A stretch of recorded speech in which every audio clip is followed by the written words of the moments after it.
Hey, what's up, everybody? It is me, Danny Martinez, and the homie Roy, Apex Remy. It's been a long. Curious Rex. Honestly, it's funny.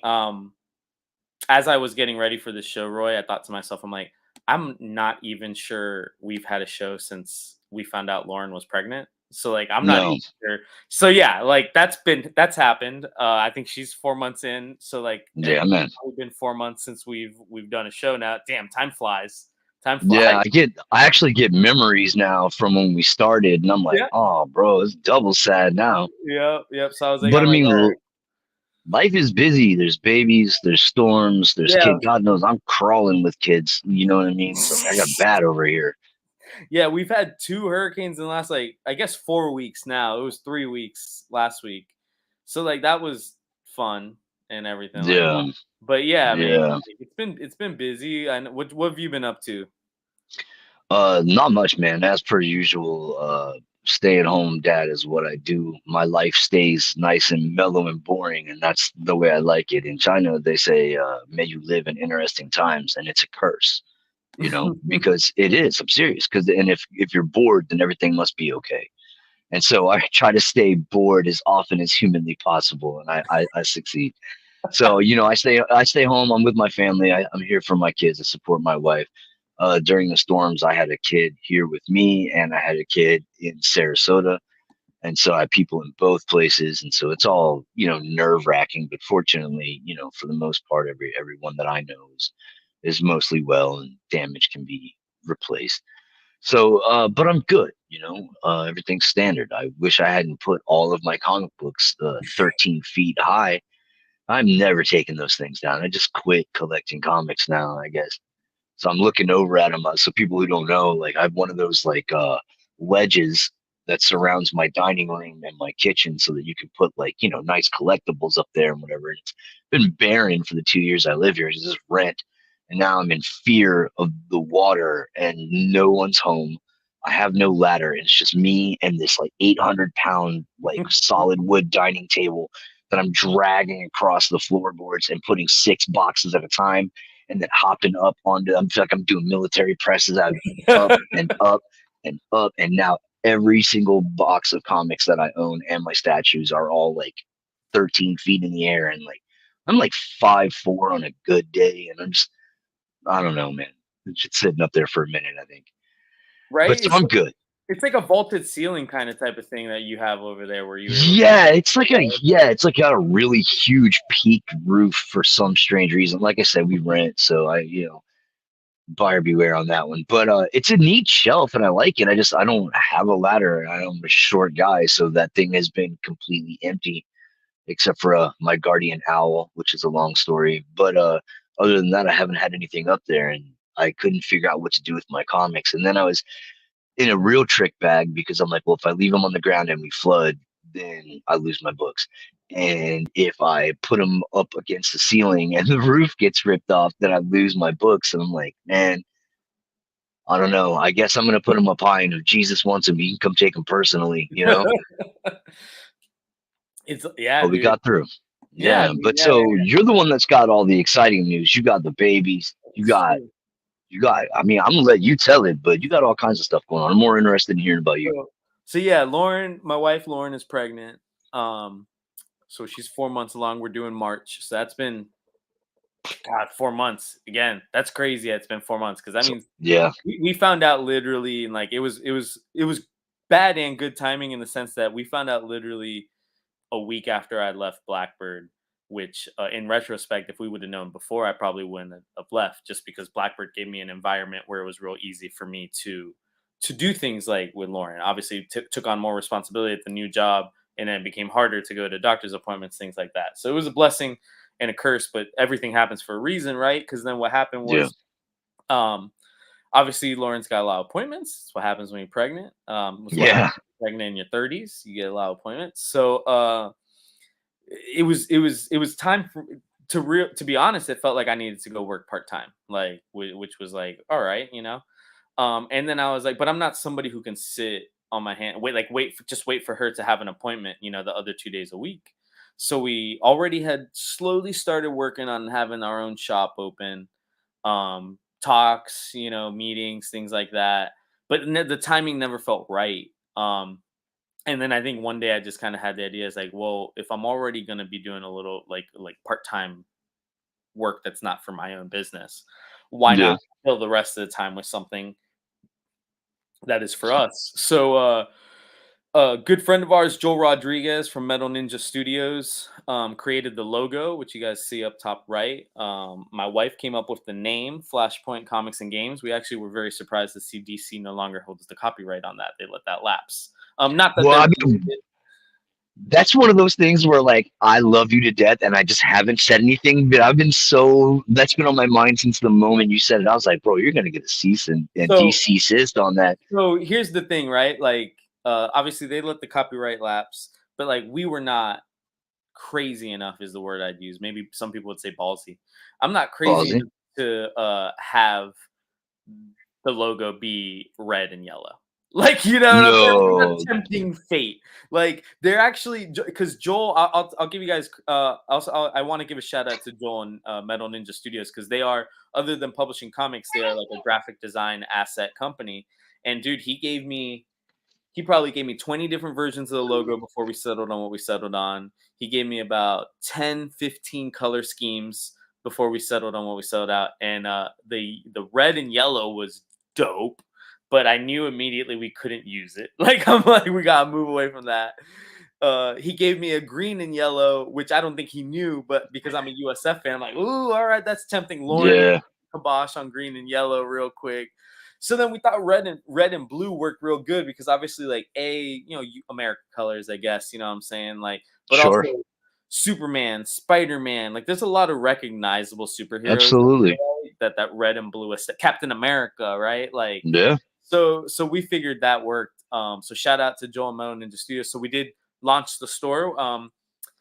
I it's weird to explain it in the sense that, like, by layman's terms, we don't have a brick and mortar, in the sense that, like, there is not a store inside a strip mall or plaza in which it's heavily advertised and you can walk in. What we have right now is Lauren's dad owns a bakery supply goods store off of Colonial, right across the street from the Fashion Square Mall. It is a office park, so it is right, all like offices and mhm, stores. The thing is, because he is a big company, he has essentially the whole office park. He uses half of it as a warehouse. We're very familiar with how that worked, right, Roy? Like where absolutely, empty unit, but you use it as a warehouse. You keep the AC on, yeah, right? yep, He has so much of that space that the landlord won't nice, that the landlord won't take back. Like, he's like, if you want it, you're taking it all. Like, like there is no. yeah, So he's given me what was clearly a doctor's office once. It actually, okay, while it is clearly not a comic book store, it works for what we need, because yeah, it has the check-in counter, which like where you would have checked in with a nurse or whatever. So like that'll be sure, our register area, and then it has what would have been the waiting area, which we'll put racks on for new comics and like a couple back issue boxes. And then we'll right. have sub boxes, and like it will be my warehouse as well, because Lauren does not want all of our inventory sitting in the house. Yeah, sure. But what does it matter? I like it, dude. It's 2024. Like you don't have to do it that way. So you could do Yeah, it and change a few things around. I like the idea of molding it to make it something that works for you, as opposed to accepting what you know is going to be a struggle and doesn't work for you and hoping for the best. So I think exactly. that's a good way to attack it.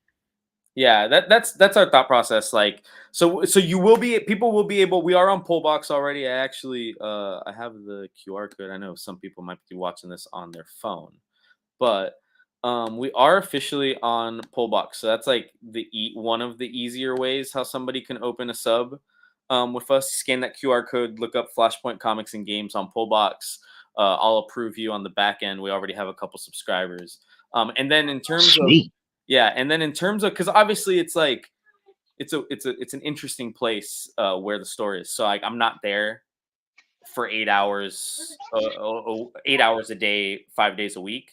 The Sure.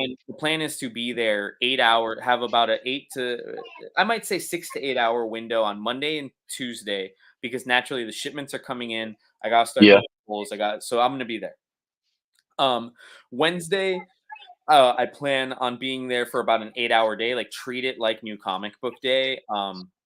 And then Thursday and Friday, if you need to come by and pick up your books, we just ask that you set up an appointment because I literally work in the building right next door. So I will Yeah, happily clock out, walk back over to the building, get you your books. We can chat. There's no rush. I mean, my boss is my father-in-law, and while some people that's probably not a good thing, it works out for us in this scenario in the sense that like sure. a lot of leeway because it's his son-in-law and daughter's business, you know. So like he wants us. Yeah, it behooves him to invest in it, and if not financial, it's not all about financial investment. Giving someone the time, like you said, Exactly. clock out, go over there and BS with someone, dude. That is worth more Yep. than a couple extra bucks. You know what I Yep. mean? Like, Yep.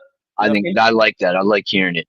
It was real cool because like literally I already ran and granted we've only been open for like 3 weeks, but I already ran into the situation where we were doing an interview. I had an I interview don't know where your scheduled bull is. with a creator, and homeboy was like, "Yeah, the time works for me." He's like 11 a.m. I'm like, all right. So I told him, I said, "Hey, I got to clock out, go into the warehouse, use the Wi-Fi, and do an interview." And when that interview drops, that's with the writer of Blue Beetle, Julio Anta, writer of Blue Beetle. Sweet. This land is our land. It was actually a real cool interview because he's Cuban American, Cuban Colombian American. So Okay. he knows like immigrate like he it was a real cool talk, and like I have the book. I haven't gotten a chance to read it yet, but I literally do that interview like rather than the background being all this cool stuff, you just see boxes because I'm in the warehouse. Like so, Hey, man. what makes it what works though, right? Like it's what works. Yeah, no, I love it, dude. Like I said, as we've been talking about it, in text and everything, and you're like, oh yeah, check it out. You can do, get subs and everything. Just it's so real, you know what I mean? And I'm like, look at my guy go, dude. And I'm so proud. I think it's awesome. I Thanks, love what dude. you got going Thanks, on, dude. man.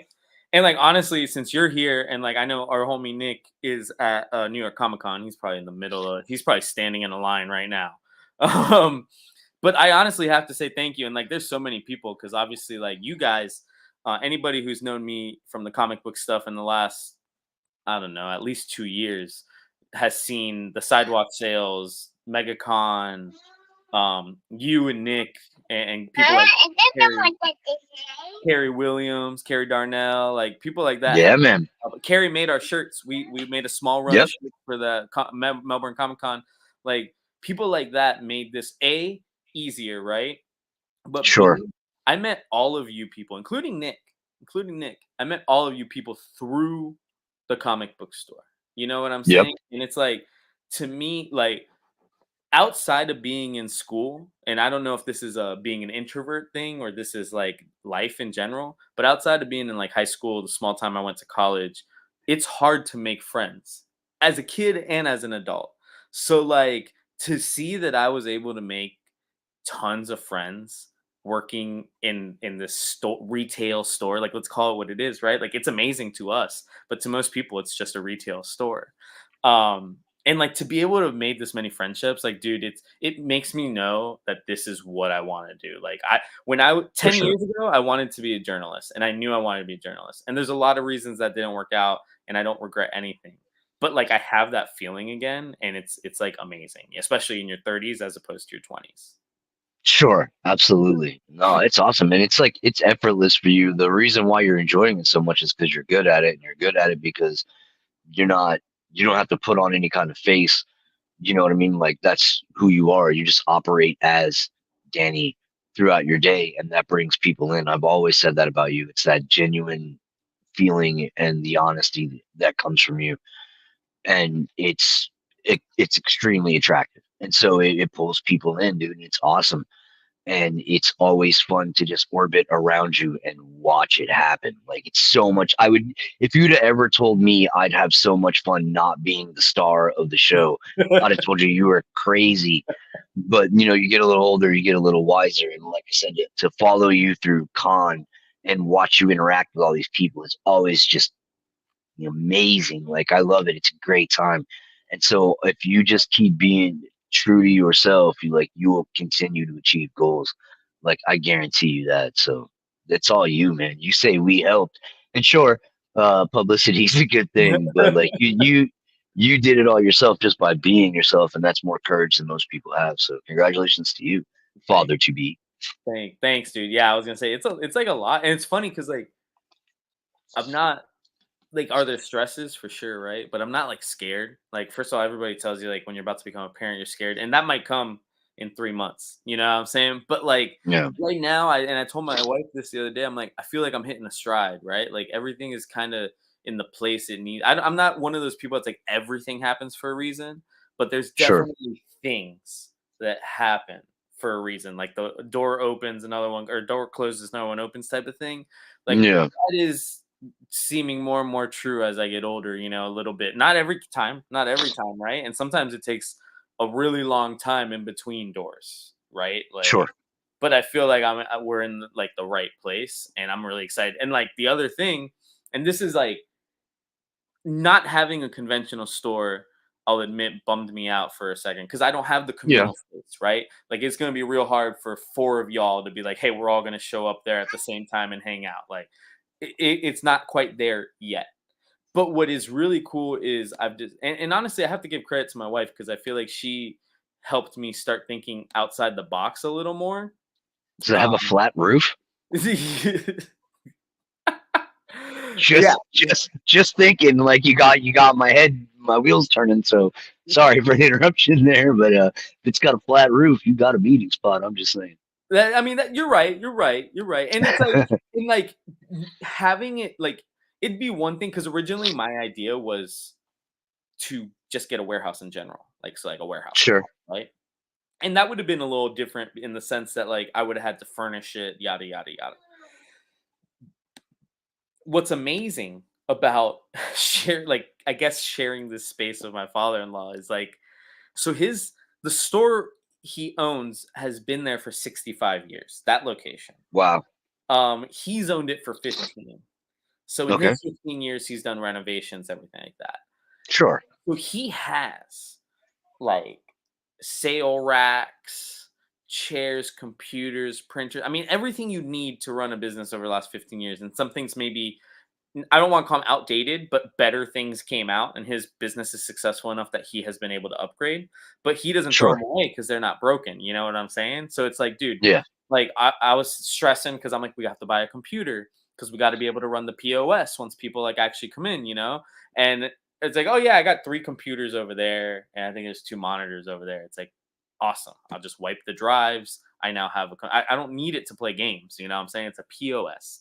So like I have that. He's got racks already. Like I'll test how good they might be for like new comics, but he's already got racks in that waiting room. So it's like That's it's what's up. kind of great. And like he's got chairs, you know what I'm saying? Like all this stuff that like I can put out and make a vibe without having to Yeah. spend a ton of money. And eventually we will need to spend that money when we get the like brick and mortar, but like Yeah. It'll grow. it's kind of cool. And the other thing, like while having that space is super awesome, what I have really been excited about, and I've already planned two. Like the year is we only got like 2.5 months in the year, and I've already planned 2 events of our own, not including where we're tabling because we're going to table at Rise of the Phoenix, which is out by Okay. you. That's December Yep. 7th, and then we did get a table at Lake County Comic Con, which is the day after our gender reveal, November 17th. So like we're gonna stay busy just because I want to, right? Like I have free Yeah. time. So the first thing I did, and I'm not gonna lie, this was Enjoy it while it lasts. exactly right. Like it's only gonna get crazier. But this one was serendipitous in the sense that when we had the logo finally and everything, I told my wife, I'm like, yo, like we're 40 days away from Halloween. And I'm like, other than free comic book day, to me, naturally, the easiest and best comic book event you can run is a Halloween one. Like it's Sure. just natural, right? Kids are already in costume, which in theory is cosplay. Like adults cosplay year round, so now we give everybody a reason to get I dressed, right? I cosplay as an adult all year Yeah, round. yeah, yeah. So it's like, dude, like you can come out in your best cosplay. Your kids can come out in a costume. Obviously, there are the free comics from Halloween Comic Fest, and we were able to get those in time. So I have them in the garage. And then, but the thing was, trying to schedule an event where you have to rent a space 40 days before the date is difficult, in especially close to a holiday that is like, I guess I hesitate to call it national, but a lot of people celebrate it because Yes. I probably made 50 phone calls and emails about renting a space, and I got 50 no's because everybody was already Aw. so yeah, Already right, booked. and again, like, it was I tried not to get discouraged, but it sucked because I knew how good of an event we could put together. And then I Yeah. literally was telling my wife yesterday, I said, I was going for a drive because I think it was right before the first hurricane, so 3 weeks ago. Uh, Mhm. and we needed to get some stuff from Publix, but our Publix was ransacked. So I decided Yeah. I was already kind of like Winter Park side of town, and I decided to nostalgia drive around like my old like where I went to the Publix I used to go to like Sure. like I've been remember known to do things like that. yeah remember your roots in a way. And I passed by the Winter Park American Legion, so it's a different number than the one we're at. But I Yeah. said, I've seen a lot of event like when I used to live here, I've seen a lot of events out of that building, like Boy Scout shit, like antique fairs. I'm like, I bet you they rent the space. So I park in the Publix before I go in there, and I Google American Legions near me. I see the one right next to me. I see one Right. in Longwood, and I see one in Kissimmee. And I'm like, you know what, man? Let me call that Longwood place. And they answer, and it's the nicest little lady. Gosh, I wish I'll remember her name by the time we're at the event. Nicest little lady. And she's like, yeah, um, let me look at the calendar. And I'm sitting there like, she's gonna say no, and we'll just call. Yeah. This will be the last phone call, right? Like we'll call Yeah, yeah, yeah. her. And she goes, yeah, we're available that day. And I'm like, "Oh my god." I'm like, "So who do I talk to about renting the space? What's the price?" And she goes, "Well, that lady's not until tomorrow, but if you wanna come by today, I'll show you the space." Okay. And again, so go into Publix, I buy what I need to buy.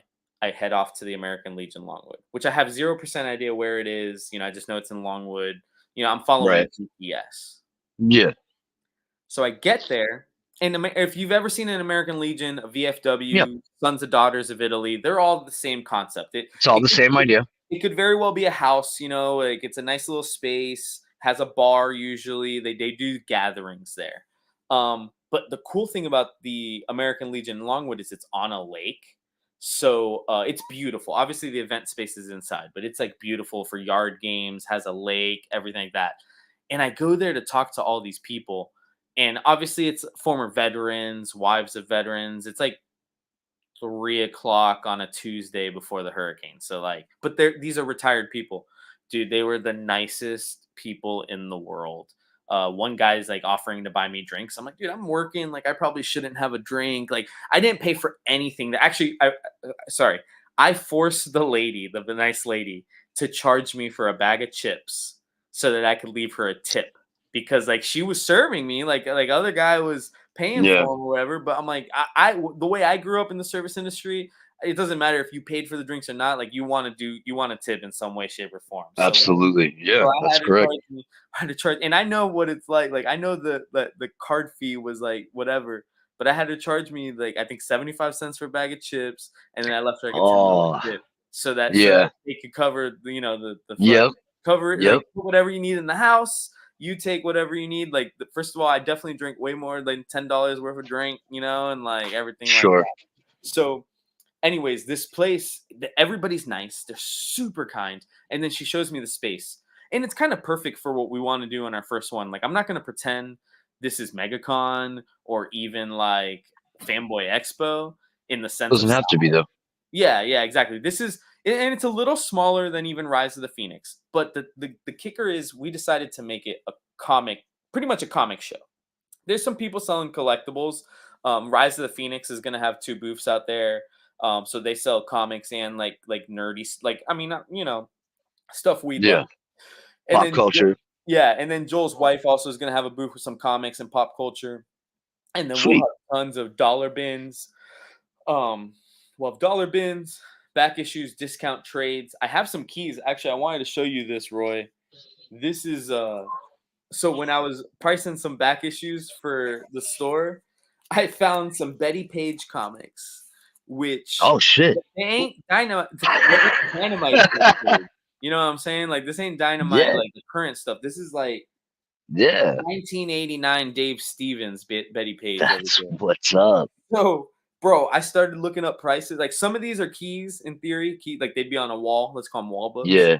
And some of these Yeah. are just like $10 back issues. But bro, so apparently this is the first time Betty Page was in a comic book.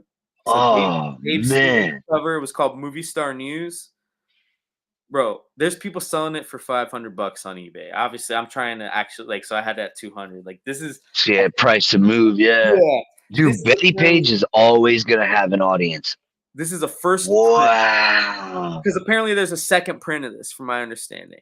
So this first print is $75, goes for like 120.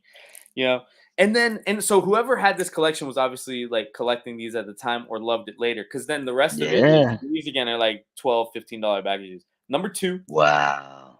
number three, With the photo cover. number Oh, four, old school, like almost Rockwell style. I think this one's it Steven. does look Rockwell style. That's a good way to put it. Yeah, friggin' so it was 1 through 10 of Betty Page, bro. That's And like some crazy. of it is like art covers, some of it is photos, you know what I'm saying? But all of it Is is that Olivia? I want that. yes, that is Olivia. I want that. I'll pay $10 for that. Yeah, dude. Like, see, here's that one. That one's a So photo. glad you showed that to me, dude. That one's a photo, and then Sorry, I love Olivia, dude. Olivia. Oh, did I clap too loud for you, bubbies? I'm sorry. You want more Pop Tart? All right. yeah, dude. These things, like, I couldn't believe it, bro. Like, honestly, shout out to Agents of Slabs, Dino, Coach Dino. He actually is Yeah, like, dude, I got way too much stuff in my warehouse. Please come buy some stuff. So he sold me like some blind boxes. that's Like cool. him and Ivana like them through them, but he's like, honestly, like none of it in there we want to put on our stuff. Like, take it.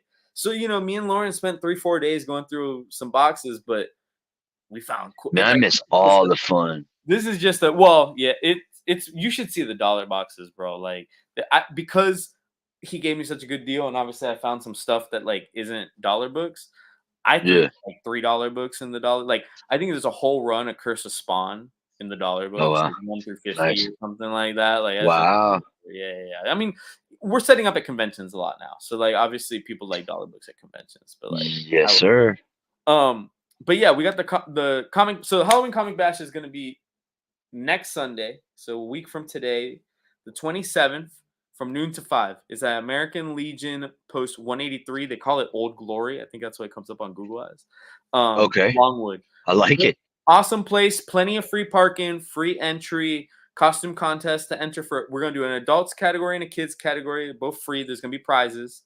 Trick or treating. Every table is going to have some candy so the kids can go trick or treating from table to table. What else? What else? The free Halloween comics for kids. There's like 2 books that are for adults. I think Fantastic Four and Star Wars book is like more on the adult side. And then, like I said, we got some pop culture vendors. We're gonna be doing giveaways all day. And then the other thing I'm really excited about, and we just announced this partnership like today, is so obviously people who may not know, my wife works for the Navy. She's not a veteran. She is what they call a civilian employee. She's not a contractor. She works for the Navy directly. So we found out that so Comic Books for Kids is the main organization. They're a charity. They're the highest. They donate the most comic books to children's hospitals every year of any organization in the country. That's So so cool. they also for usually Memorial Day, I think Memorial Day weekends and like 3-week weekends. They usually do comic books for troops, and they donate the most comic books to troops, and they even donate anything collectible. They said they take nerdy T-shirts, Funkos, and they distribute them to the different places, and then they let the people in charge there distribute them to people who'd like them. So if it's like a Doctor Who shirt, they all right, Jimmy loves Doctor, so it's really cool. That is cool. So since our event is at an American Legion, which is very veteran, it's veteran formed. It apparently was after somebody explained. When I was in the American Legion, I asked somebody explain the American Legion to me like I'm 5, and they did a Yeah. phenomenal Okay. job because they're like after World War II. I want to say they said a lot of the Yes. veterans came back and they just couldn't adjust to civilian life. Nobody, that it was very hard for them. So the American Legion was formed, and it allowed like at least a meeting place for a lot of these people that were struggling. Right. Like obviously it wasn't therapy or anything, but it was just this communal No. space which is what a Wow. comic book store is, right? Like isn't that Yes. like very coincidental? Yes. Um, So yeah, since we're and granted we are doing ours early. The guy we got approval from Mark over at Comic Books for Kids. He said we can go Cool. ahead and accept them early and then donate them to him. So we will be accepting donations for Comic Books for Troops at the event. Anybody who donates anything, so one item, 100 items, you will get entered into a raffle. We're gonna have some really cool prizes. I'm gonna dig it out. I think one of them is gonna be an omnibus. I was able to get some omnibuses in. I don't believe they're damaged. They still haven't arrived yet, but they will arrive Tuesday. So I think we'll be giving out some $100 omnibuses as these prizes. But any donation, and I believe, let me read the email real quick. The guy said, just so you know, if you ever have any items such as Funko Pops, action figures, t shirts, toys, comics, or literally anything pop culture, we take those as well. So if you just have stuff clogging it up, you were thinking of taking it to Goodwill. We also are taking stuff for Comic Books for Troops. Mark and these guys would be so happy to have this, and we're excited to team up with them. We will be, I will be going ahead and using our dollar books and matching whatever donation comes in. So like I'll just take books That's out of what's our up. stock and donate. So if 100 books get donated, we'll donate another 100. So like yeah, That's I'm really so excited. cool. I think it's cool, and we'll definitely start participating with them for Comic Books for Kids too. And I have to give credit. A lot of people in the industry dislike Lunar for a lot of reasons, and I don't get it. But I have to say, the only reason I found out about this was Lunar Distribution sent out an email that was like, "Hey, this is information on Comic Books for Troops. If anybody wants to participate, reach out to this guy." And I was like, "Yeah, why not?" And I would have never found out otherwise. Yeah, which is a shame. It's also the first time I'm finding out about it because, like, dude, this is something I'll go hard for. This is great, and I love what you were saying about how, like, they make sure that, like, Johnny the Hoovian gets the Johnny Who, the Doctor Who shirt. Like, I think stuff like that is awesome because not just that you gave up something that's going to go to someone that's like, what is this crap? But then that person doesn't have to feel like, what is this crap? While Exactly. someone else gets it. You know what I mean? Like, that's awesome. So, Yeah, like, I I'm really think excited, that's man. genius. Yeah, I honestly think, and again, even like again, both parts of this charity are phenomenal. Comic Books for Kids. I mean, I can't believe I never thought about children's hospitals. Yeah, now I'm sitting here wondering if I really need any of my Pop Funkos. Like, and that's what I'm saying. Like, and like I know to some people it'd be weird. Like, well, what does like somebody like at a military station need a Pop Funko for? I'm like, dude, you got to like be. Oh, these people none have of never us been like in kids jail or have, rehab before. dude. And like you have to be in a scenario like that to really understand what a one piece, like literally one piece, because a Funko Pop is one Yeah, piece of normalcy or home can make you feel. So like yeah. I'm all about it, dude. If you don't get that, then I know that the worst thing that ever happened to you is like you didn't get the perfect Mercedes for your Yeah, 16th birthday. Like, no, man, you got to be kidding me. Like, you yeah. could be throwing me a curb party, and as long as I had, like, that little Marvel Series 1 weapons card, Wolverine's claws, clutch tight, like, I'll be fine. You know what I mean? Like, I get it. So yeah, I so get it. we're super excited. So that's gonna be the 27th. We'll have at our booth we'll have a spot for donations, and then come up because then we'll give you a raffle ticket so that you can be entered to win one of those cool omnibuses. Um, and then You don't say Omni. omnibuy, no, omnibuy sounds weird to me. I'm It's I sure don't think it's correct either. I think is it that's not? why I I was gonna love it say it so much. sounds like the correct one simply No, because I I don't think always it's right. say the wrong one. And we have more. I don't have graphics for every guest just because we've been busy. I had a football game yesterday. We had a convention Sunday. Shout out to Rick Shea from Melbourne Touring Comic Con. They're doing it again in April. It was actually like, and I hate to say actually because we were expecting it to be a good show. I'd been to his shows in Orlando before, but it was a phenomenal show. And I just like I have to say, if anybody's ever down to make that trip to Melbourne, it's at the Melbourne Gymnasium, like out there. It's like a really cool spot. He does costume contests. He had Brooklyn Prince was out there. It was cool to see a familiar face from Blackbird. The Yeah, freaking Black Ranger, Walter Jones was out Walter there. Jones. There was some, Greg Land was out there. Like that was the big name artist. But Hey, Emily and Peter Reset were also out there. So we have Emily coming out to our event. Peter's a great writer, great editor. They actually are working on a Kickstarter right now called Pots and Panels pots and that pans. has some big names attached to it, like Tim Yeah, Seeley, like people who are published. And actually, Peter, it was actually a really cool feeling just because like Roy, I'm sure you're just like me. You like to see like these people succeed. You know, like I Oh, hate especially Peter and Emily. yeah. So Peter is sitting there at the convention. Like he's mostly I don't think he even was set up. He was just supporting Emily, right? And he comes Yeah. running over and he's like showing me his phone and he goes, "Dude, we had just gotten like a really big contribution."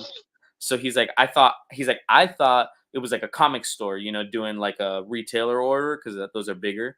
And he goes, "It was Right. Alex Ross." Like Alex Ross not only backed the project, but then he shared it on his Twitter and Instagram, which has hundreds of thousands of followers. Wow. Like, yeah, so like I'm happy for them, man. Like that's That's legit. like I know Emily's been published like on stuff that's come out like through Diamond and everything, but I'm gonna say like Pots and Panels is definitely a big deal for them. So I'm very I happy. still I still need to get that because she sketched that Darkwing Duck cover for me, and I had her do the whole cover. And I need to get that CGC'd before like anyone else CGC's anything that they've done because I want to be the first. I want to have that beast. Man, then you can see from what she's got there, but like, dude, my cover rules. If it wasn't like in the redwoods, I'd dig it out, man. In the redwoods, in the It's California so forest. like you see me look over at it. It's just like it's so far up. Dude. It's at least 15 feet. Oh my god. It's Dude, and ridiculous. so she did do I have it here? No. Oh, yes, I do. She did, and That's what's up this was one of her really like Emily is really affordable in general. I think if you're the like for now. the full yeah, right? The full color, like that bottom right stitch that you can see there, Yeah, um, that I believe is $40 like for full body, full color, which is very affordable on this like area. But I want to say this was like one of her $20 sketches that she did for Lauren. And like that's perfect. her art style is just so cool. And honestly, spend the extra money and let her do some colors. She did the little bit of color in the glasses for me as a favor because you know they're awesome. But like Yeah, let her I my advice is let her do some colors because her colors are awesome. Thank you so much, Marvin. Marvin Wynn, if none of y'all know, I've known Marvin for a while, you know, unofficially out here through the social medias. He has his own comic book, I believe, called The Edge. It came out through publication through Diamond. He also kickstarts it. Definitely check out Marvin. It's a really cool book. I was a big fan of The Edge. So Emily's gonna be out there at the event.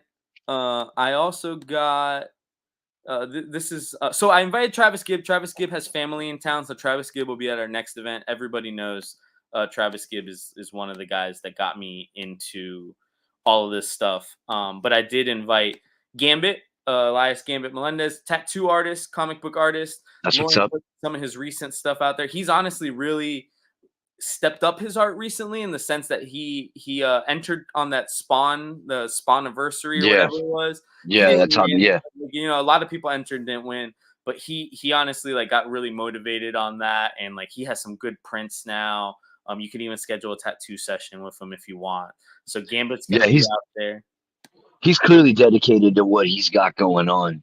You Yeah, know what I yeah, mean, yeah. and seeks to continuously just keep leveling up. I don't want to say getting better because that makes it sound like he's not. You Exactly. know what I mean? But But leveling just up, I like that. leveling up. You know what I mean? And I love to see that out there, especially the people that are local people that we know. Yeah. And so that's always rad. And I could be wrong about it being his first, but he is getting a diamond published cover because he did the variant for Travis Gibbs Granite Granite State State Punk Punk. Coven. So that comes out. Nice. Unfortunately, I felt like That's originally what's it was up. supposed to come out for Halloween. And that's now scheduled for 2 weeks after Halloween. But we ordered a decent amount at Flashpoint, and we're gonna try to find an event where we can get them together to sign and stuff like that. Yeah, But yeah, I mean, I yeah. love Patrick. I love Patrick Boymayer, but you know, Gambit's local, so we're supporting both of them at this point. Yeah, but I love Patrick though. It's a big shout out to Patrick. But yeah, and way to go, like Travis, like taking care of the people that he should. You know what I mean? Not that Gambit like deserves a favor or anything, because I'm sure that's what I'm saying. He worked for it, and so, but it's good to see that people don't forget. You know what I mean? Uh, And I think that this is a good place for him to shine, and that's rad. And that'll definitely be. Now I guess I should order both covers. Is what I um, should really do. I don't know if I, like I said, I all respect to Gambit, but I don't know if I can leave my boy Patrick out in the cold dude, like it that. was That's my so guy. as a store, I felt better because I'm like the store ordered both. You know what I'm saying? But I'm like, I Yeah, know yeah, my collection is gonna be the signed Travis and Gambit cover. Like that's all yeah, yeah. and then honestly, so I didn't make a like I said, I don't have a graphic for everybody yet, but I ran into these guys at Melbourne and I just had to I gotta have them back. Like, man, like we've talked about Oh yes, I do. Raycona, man. We've talked about them a Yeah, lot. this is Ray Connor. They're on issue 6. It's crazy to think that we're that far. Like I remember them walking in to the old collective, like on the other side of the road, and being like, "Hey, we got issue 1 of our self-published book." And at that point, we had just started the collective initiative, and I was like, "Cool, we're down." Um, dude, the fact that these guys are at issue 6 without doing Kickstarter, doing it all themselves, it's just phenomenal. So we're gonna have, if you guys don't know, it's Ray and Robert from El Rey Madura Comics. They do a comic book called Raycona. Let me see if they have any. I cannot say enough about these guys. Like, Every dude, time that I see them, it's a joy. They always, remember who you are, where we've been, what we've done, and just the vibes coming off of them, like just two solid guys, and they're I love that. they're such fun people to be around. Ray's going to be doing a couple of free sketches for kiddos. So like, it's great to have them out there. And again, they're going to have issue 6 of Raycona. And I do believe I should have asked them before I left the show. I do believe they have all 6 issues now in stock. And I think Awesome.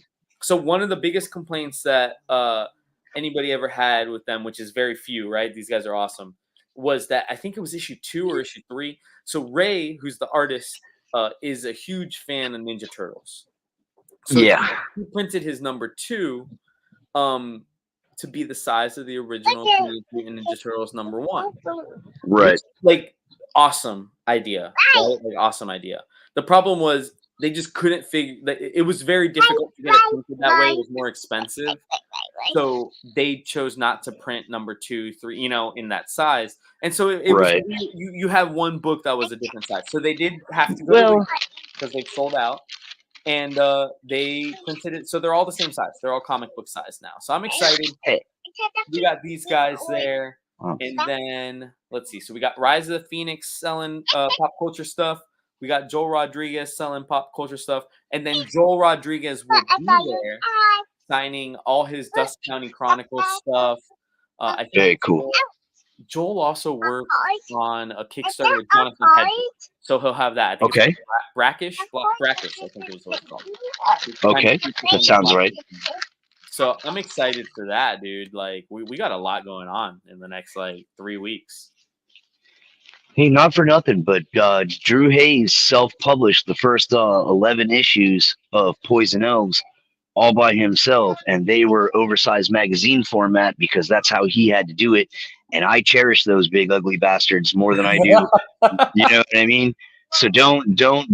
It's not a bug. It's a feature. Yeah, dude. And speaking I of Poison love those Elves, guys. I made sure to not take them to the show, but I have. What?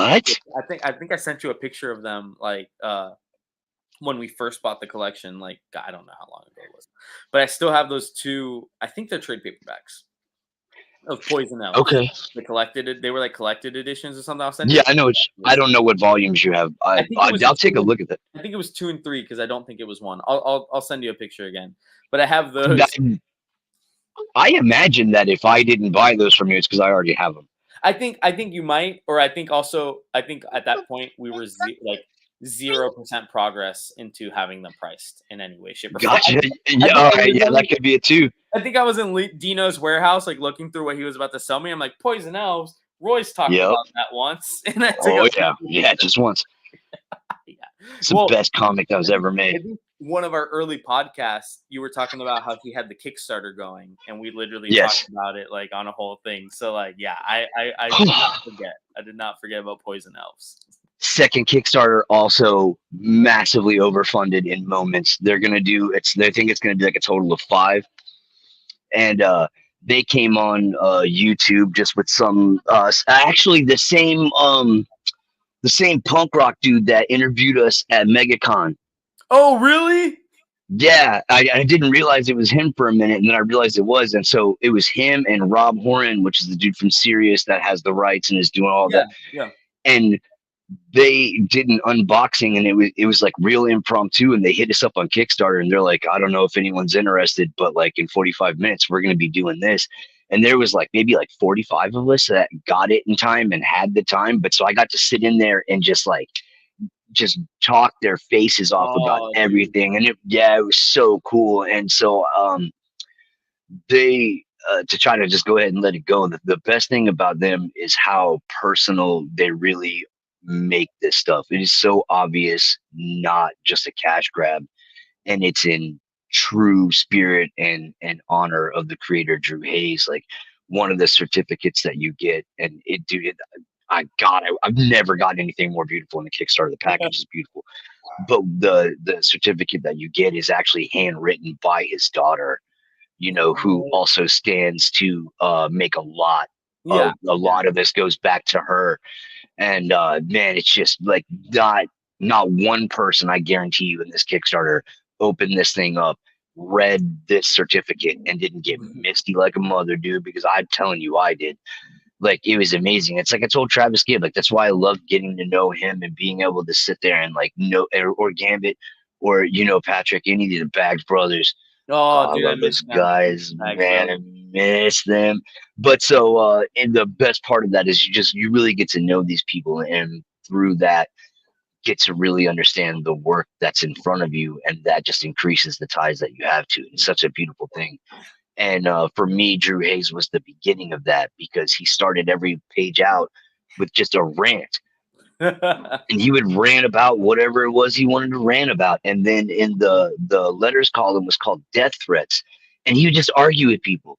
Like, and dude, it's so beautiful. They cut a trade paperback of it, like Gee. so you can just read all of the letter where it's like it's not always that. Yeah, And yeah, some people are like, hey Drew, you know what, f you, and he's like, you know what, f you, and then they'll argue about it for like 3 months, and it's amazing. Yeah, and so like yeah. that's why this stuff means so much to me, and they took all of that personal and put it into these packages and the deals that they're turning out, and it's great. And I don't know if this is where I would necessarily jump on if you've never heard of it, but like maybe, I don't know, the digital copies are out there. It's the best thing ever, especially in a day where like things like Vox Machina are doing so well and D&D is so popular because the story is like basically based off his D&D character who was based off of him. You know what I mean? And so that's why the book was so personal the whole time, all while being about like elves and stuff. So rad. Read Poison Elves. Anyways, I'll be done. Sorry. No, you're good. Marvin, are you talking about the Halloween show? If you are, just go ahead and send me an email. I'm gonna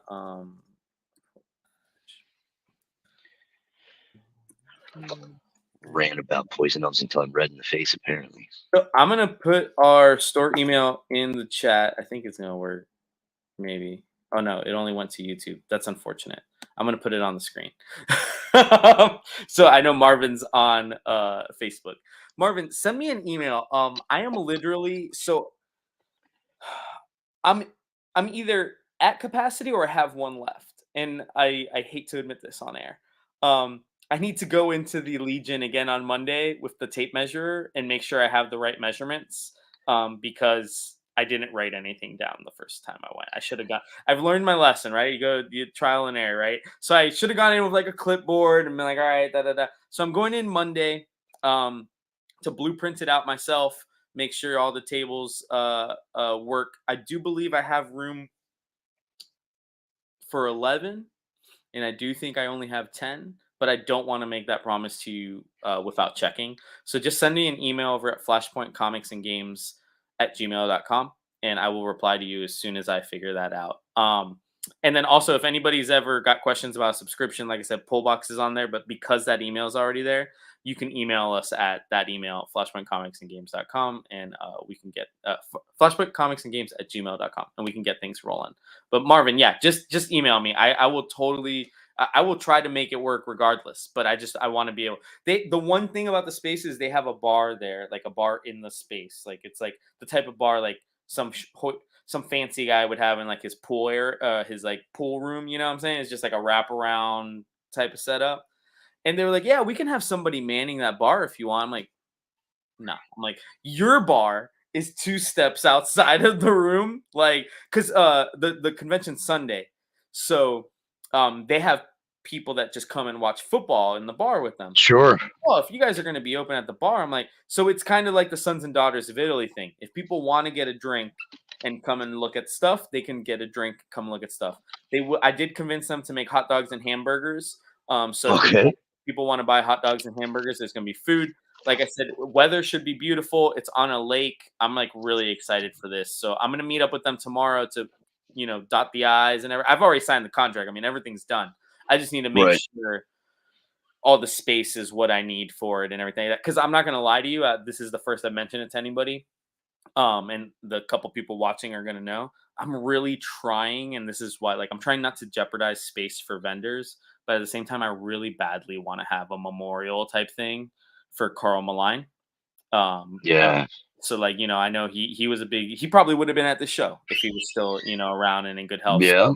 So I found actually he used to write a book called I think Route 66, I think maybe something Yeah, like I that. have Yeah, Route 666 for yeah, CrossGen. that's That's yep, how I know him. yep. So I have a ton of It blew copies. his mind when I mentioned that to him. Yep, I was like, I, dude, I was like, you're known for this? I was like, yeah, no, homie. I know you from Route 666. yep. Wait, he's like, you have that? And I was like, yes. Yeah. So I found a run of it and it just made me think, like I'm like, oh, I'm like, I'd feel bad dollar binning it. Like I don't know what to do. So I was just gonna put it there, like put it at a table and get a picture of him. Man, put a little freaking tea light Yeah. there. Like so I don't know. I just gotta go in there and measure it out and figure out everything because like Carl I'd only had the pleasure of getting Carl at 2 conventions, or two events of which I booked. And he was just a phenomenal person, a phenomenal guest. He did the cover for us for the first issue of Coins of Judas. I remember Yeah. that was just so nice, and he did it at such a great rate for us. And so yeah,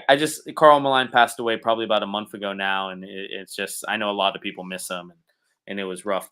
Uh, Speaking right before, I know you were about to say something. I did want to say, No, you're good. speaking of people who passed away, and I don't know if I haven't gotten a chance to share this story with you. So, Davey Lee, who's a good friend of mine, comic book creator out of Melbourne as well. I ran into him at Yeah. Melbourne during Comic Con, and I was like, "Oh, you got a booth here, huh?" And he goes, "No, I'm actually helping Daniel Martinez's wife." Mm. And so they had a booth, and I don't know if it was because it was already paid for, or because she just wants to keep promoting his stuff.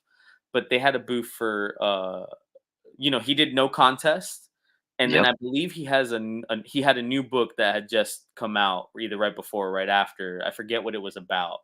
Um, Manny. Manny. But so they were there selling Daniel's books, right? And they were tabled right next to Travis, so Travis could, Travis is a pitch man, right? So Yeah, Travis yeah, could yeah. give them the pitches, and man, like, and first of all, like, I got to see Daniel's kid, like that the wife was there with the kid, and obviously it Yeah, was yeah. emotional. I don't want to bring the mood down, right? It was emotional knowing what we know about Sure. Daniel and everything, but I did want Right. to say, like, I really was happy to see that his comic books. And actually, Travis was saying that he wrote one more no contest before he died, so that will get published, like that will come Cool. out. So I was really just happy because he was a good guy, man. It was sad. A lot of He us were sad was to a see him good go, guy. and I was happy to see his legacy live on, not just in his kid, but in the comic books that he poured his heart into. Because like, dude was a lawyer. Let's be real. He didn't Yeah. need to be making comic books. Like that was not something he needed to do, but he It's loved definitely it. from the heart. Yeah, Yeah. passion project, man. So I was very happy to see that that his wife was out there and Davey was helping and Travis. That was really to me a community effort in the sense that this was a bunch of people that knew Daniel and helped Daniel create his comic. I'm sure Davey was somebody he talked to about writing as well. And to see them Sure. come together to be like, hey, we want to continue to prop this up without even if you're not around to help us. Yeah, yeah. So that was real cool to see. That is nice. Yeah. So Daniel, RIP to Daniel Martinez and Carl Malign. The comic industry has taken a lot of hits this year, both For professionally and real. independently. Like it's been tough. Manny, Love you, Manny. Manny, I believe is going to be out on Sunday, helping us out a little bit. I'm very excited to share. Honestly, like I know this is probably a space that like none of y'all had ever been to. It's right off of the main road right there too, but it's like just in the back. Like I would have never guessed it there. It's right across the street from the old Highlight, the old Orlando Highlight Arena or whatever. Yeah, exactly. It's like in the cut, but it's an awesome spot. I'm gonna when I go talk to him tomorrow. I'm also gonna talk to him about setting up some yard games, like maybe cornhole and everything. Because like I said, weather's great, everything like that. Um, I think I still yeah, have my lawn darts. Manny. Oh, shit. Yeah, dude, were lawn darts the one that like in the Yes, night, like everyone's like, dude, well, how are these yes, the children's toy? yes. It's just a missile with a javelin on the front. Yeah, dude, that's not a joke. And we're just allowed, like, not only were we allowed to play with those, but we were completely unsupervised because it was a demand that we leave the house.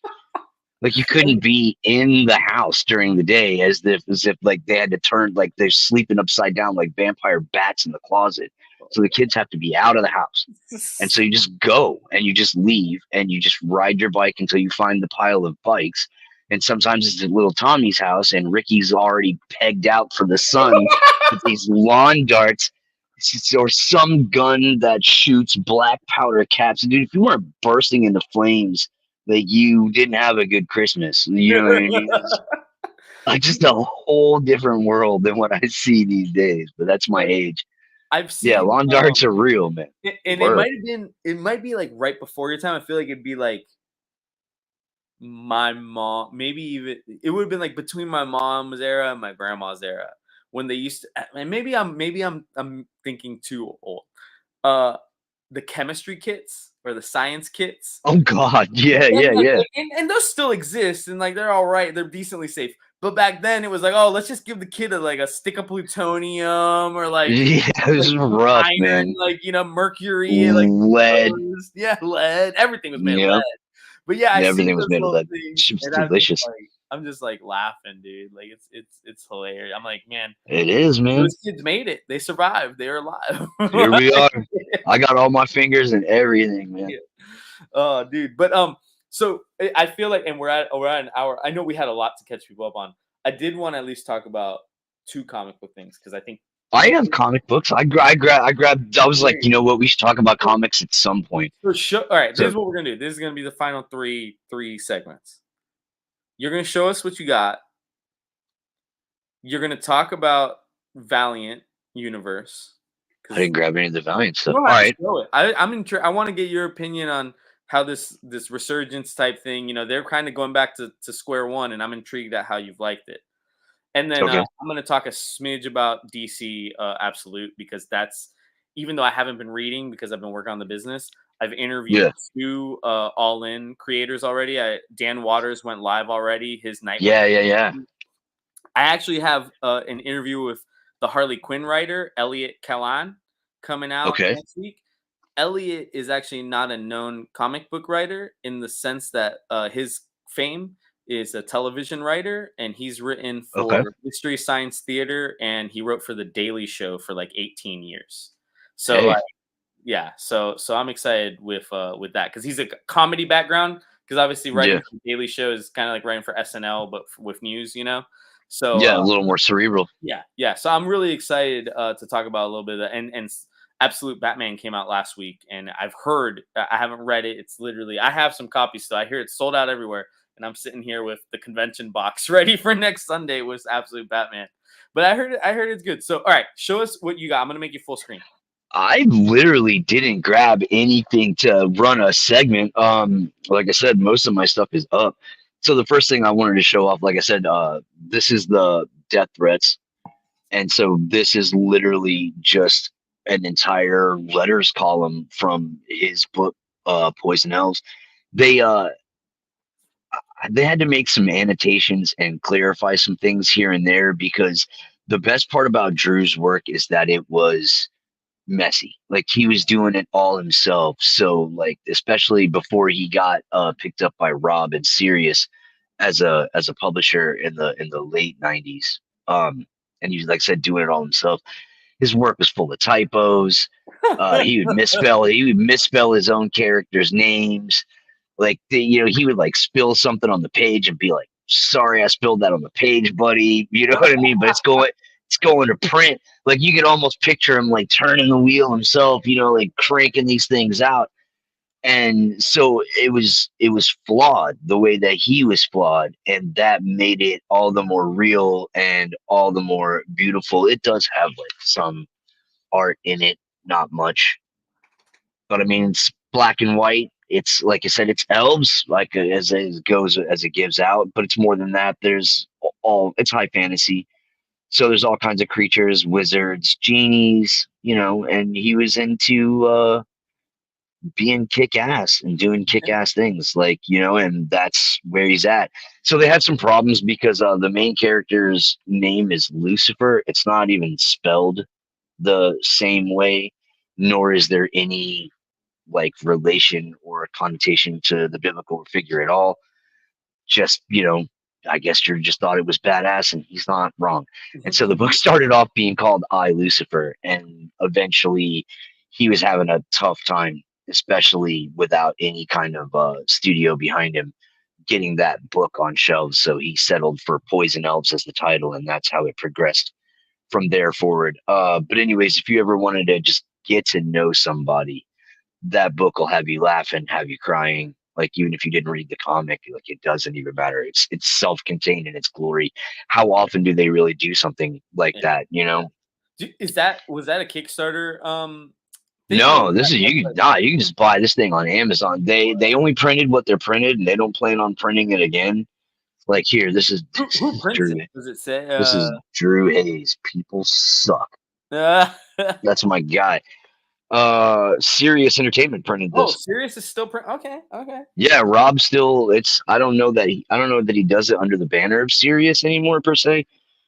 But yeah, it's still Rob Horan who was the guy who ran that or does run it, Yeah, however you want to yeah, look at it. And so there are goodies that we are getting because of that. They're like they just pulled out like an archive of like something that just never sold, and they're like, so we still have this, and it's these red foil rare editions, and like you want that too.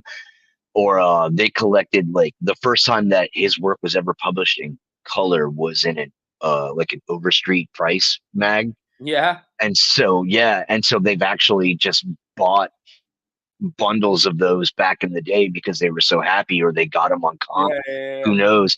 But now I know that I'm getting one with the next Kickstarter, so I get this old yeah. Overstreet. Yeah. So they're really killing it over there. And then the other thing I got is I just wanted to shout out to John Jang, Dude. who continuously gets me to buy Yes, comic books that I have absolutely no yes, investment in buying whatsoever.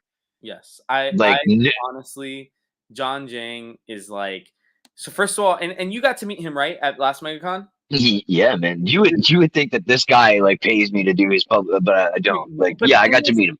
and we've talked about it, dude, and it's very easy with guys like John, Alan Quall, like those guys to be fans and like kind of like just tell other people about them because they're such Yes, nice. Every time you because they're meet them nice and you get people. an autograph, I'm Yeah. so jealous that you still have that Doom sketch that you have from Quall, dude.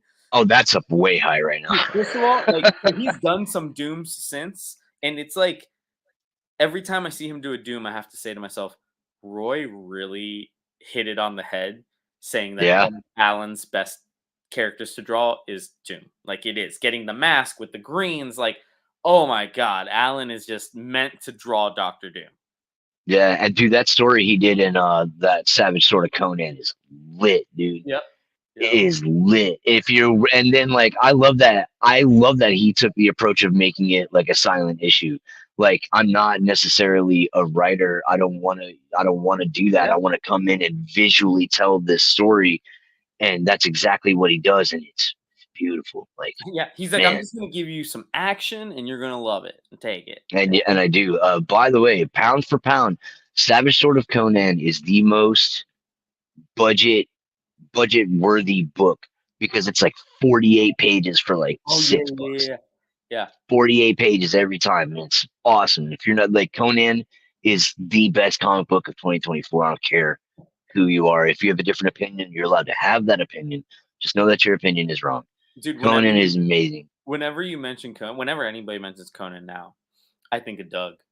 Think of Doug. Doug, Yeah, Doug to yeah, me seems like the biggest Conan fan, young or old, that I've ever met. yeah, yeah. Doug is one of the biggest Conan Yeah, fans I've ever met. I yeah, believe that. yeah. That guy, he's legit in his love, Yep, absolutely. But yeah, no. So that book continues to just blow my mind. I just found out that Jim Zub actually signed a multi-year deal to continue that book. yep. Like they're doing it right. Now, if you don't like Conan, don't read this Oh, yeah, book. yeah, yeah, yeah, But yeah. if you just want, if you're like, oh man, if only Conan, like they're giving it to you. Yeah. They're I giving it to you. I know a lot of people hate IP houses, and I hesitate to call Titan an IP house, but, like, Titan's done a really good job with IP lately. Like, they got Doctor Who, they got Conan. They've knocked Conan out of park since Marvel had to give it up. So, like, Yeah. they really, they've done Dark Souls. That's where Alan honestly cut his teeth, was those old Dark Yep. Souls and everything like that. Yep. They do a really Also, good another job. comic that I've got tons of. I've never Yep, read it. Don't even know what it's yep. about. Yep. Yeah, I think they also do Blade Runner, which is again like it's like Yeah. you have a small pocket of fans, but you do a great job of getting them. Like, And then this, ooh, is that the glow like, in the dark? Right? yeah, Yeah. of course. So I can't even get it to glow in the day for you correctly here. Yeah. I haven't read this yet, but I hope that it's good because I'm definitely buying all these covers. Like this one, it doesn't look like the next one glows in the dark. It didn't say it, It did but not it's the say it in the same. solicit, but that's the A Gotcha. cover, So right? That's the A this is cover. it. It's the A cover and the A cover for number two. It's a FOC this week. It's the same guy and it's the same concept. So I will be sad if it doesn't glow, but even if it doesn't, it's still amazing, and you'll never be able to see it here. No, But it like glows. the It way, glows. well, no, here we go. So you can. I'm talking about the detail, like in Batman, the way he looks like a gargoyle, like rendered from stone. Have you seen Right here is the amazing. the number 2, cover? Like, it says it Yes, close, but that image, like, I can't wait to see that up close, like, because the way he draws Batman in the foreground and the wolf in the background, like, dude, they yes. yeah, yeah.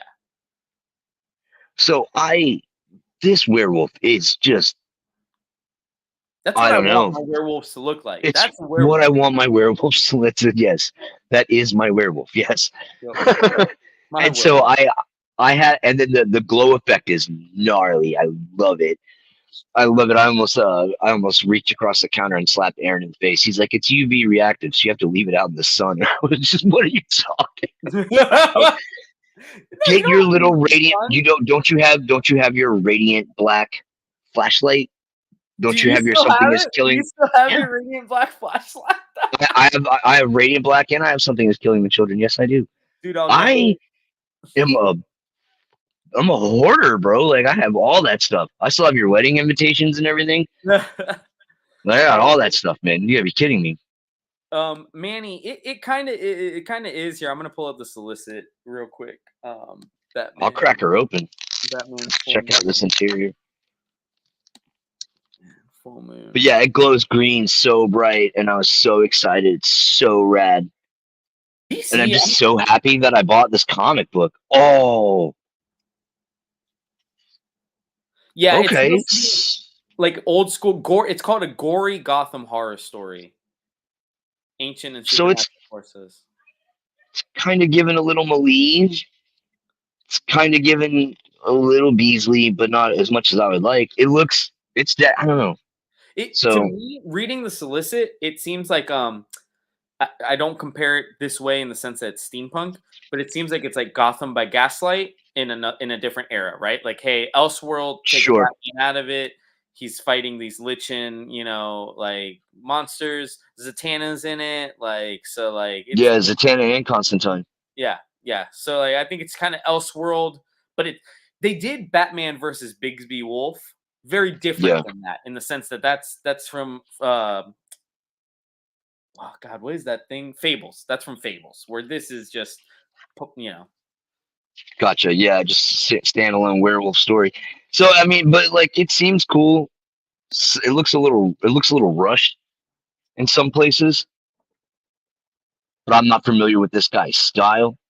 Yeah, I'm So not gonna lie, those are some of the best covers I've seen him do. Because usually in FOC, when I see Subic, I'm not uber impressed, but like right. These covers in black and white are phenomenal. Yeah, for sure. Yeah. So while I don't necessarily lobby for cover collecting, I will say that I am just pleased as punch that I bought this comic book. You know what I mean? Good investment. Yep. And then if I talked over Valiant time, I can do Valiant next week. I mean, it's up to you, dude. We ain't over nothing. Manny's still Now watching. I never shut up, so it's whatever. All right. So So Valiant's they've been doing Valiant Resurgence for at least 3 months now. Might be a little bit more. Might be almost oh, 4. it's been going on for well the Resurgence book Like yeah, itself. yeah, Yeah. yeah. Well, that's over. It's been four. It's four. I have So issue yeah, number 4, I believe. yeah, Valiant's like kind of. I don't want to say. I wouldn't call it a reboot. Would you call it a reboot, or is it more like refamiliarizing people with them? I would call it a resurgence. Thanks, Roy. Shout out to my Valiant people who are not watching this. That's unfortunate. They don't know how hard I push for them. Uh, but actually, apparently they do because Aaron told them. Yeah, Um, yeah, like yeah, we got but one guy and Terry Grantham yeah, over at Collective. There's 2 guys in all of yeah, Orlando that love. yeah. Well, but I guess he was talking to Amber. I can't think of her last name, but she was involved with Valiant until just very, very recently. And they were talking about, I can't remember the whole story he told me, but it was kind of like a forum to discuss like marketing and comics and stuff like that. And they were talking about what works and what doesn't work. And Aaron was like, I'll tell you what works. I got a guy in my shop that was like here for Valiant, wasn't even ordering any of your new stuff. Then he said something to you on Reddit, 3 of you responded, and now he buys everything that you put out. So that's what works. And I'm like, yes, that's what works. Dude, act like you heard my voice Yep, and I will shout you to like, yep, yes, go buy that stuff. yep. I'm with it. And that's exactly what happened. And so it's a long and convoluted thing if you don't know a history of Valiant Comics. You're gonna have to figure it out. But I guess somewhere around like 2012 to 2015, they had their biggest reboot before what's happening now, the Alien books. This era is called like VEI because they turned into Valiant Entertainment. Mhm.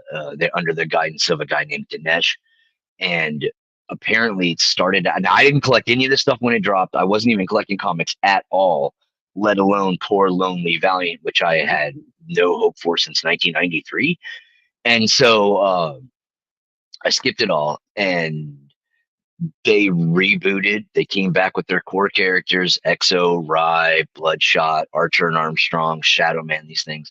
And they rebuilt their universe again. And they celebrated the way they always do with a giant crossover and then closing their doors. So it seems to be how Valiant kicks it. Unfortunately, it's not all their fault. But anyways, there's all kinds of politics and everything involved in all of that, and I don't really care because I'm just a guy who likes to read comics. So if you want to chase that down, all the information's out there. But anyways, so now that Alien Books is the ones publishing Valiant stuff, they're coming with these new books, and it's the Resurgence. They've been coming out over the last few months with Bloodshot, because that's a good seller. So they had Bloodshot Reloaded. They did Ninjak, which I missed, and I have to hunt that down.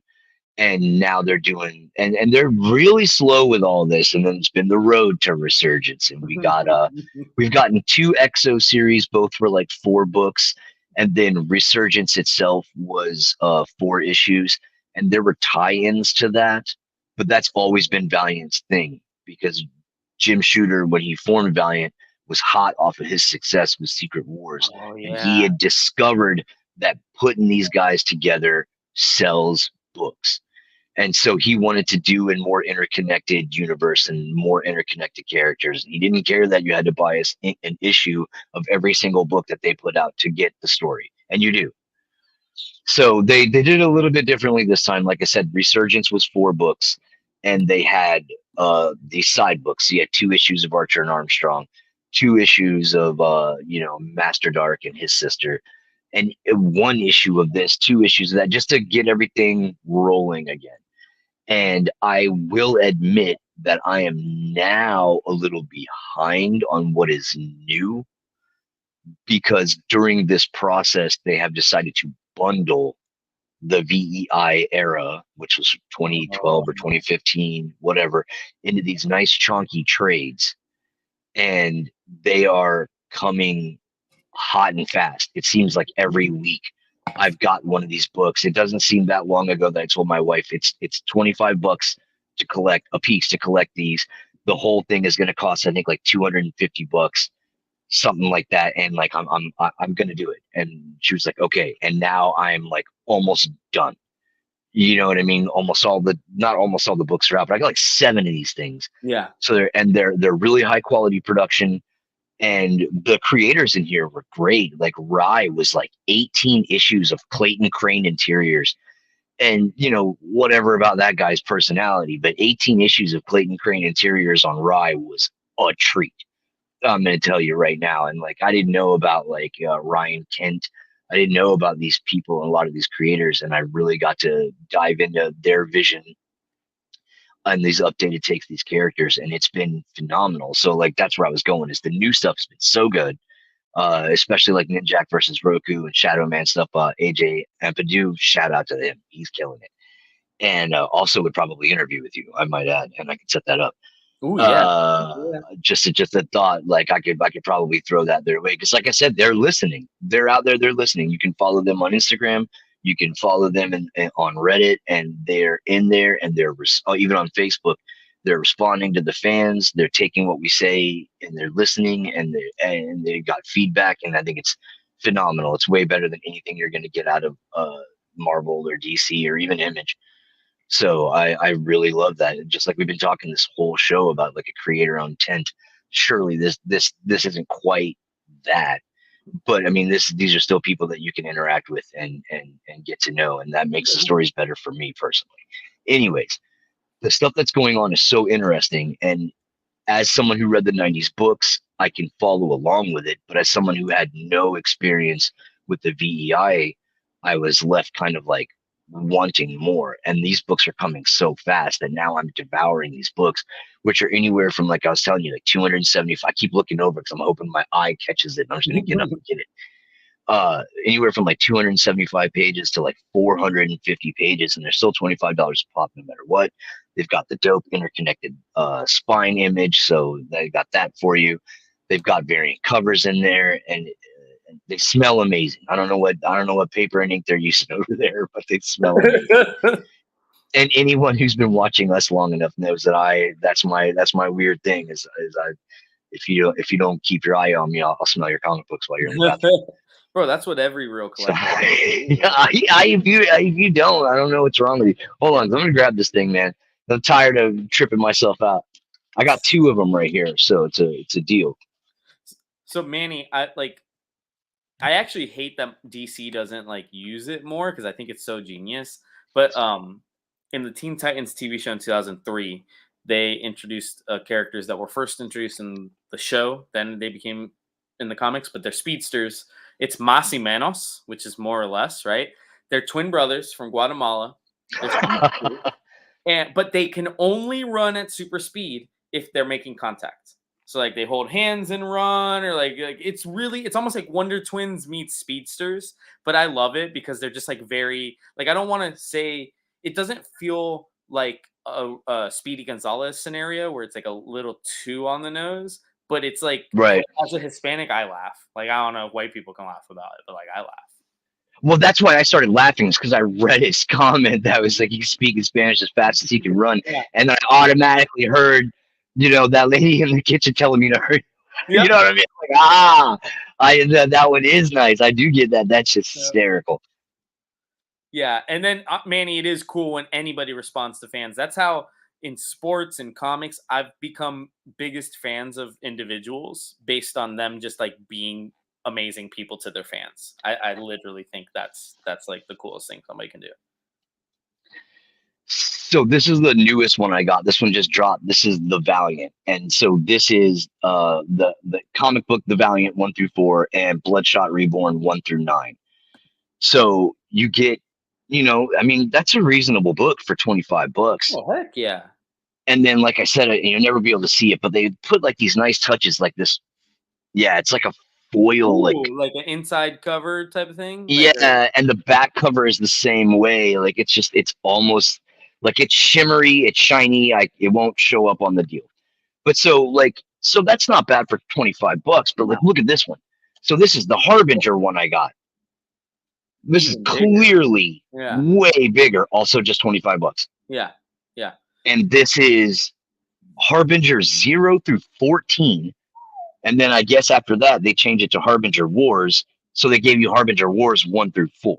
Nice. That's a So 20 chunk of issues, books. like 20 Yeah, books. it's a chunk. It's And not like even Exo just Man of that. War was like 18, 19 issues. So like Are that's those digest size or are they regular comic size?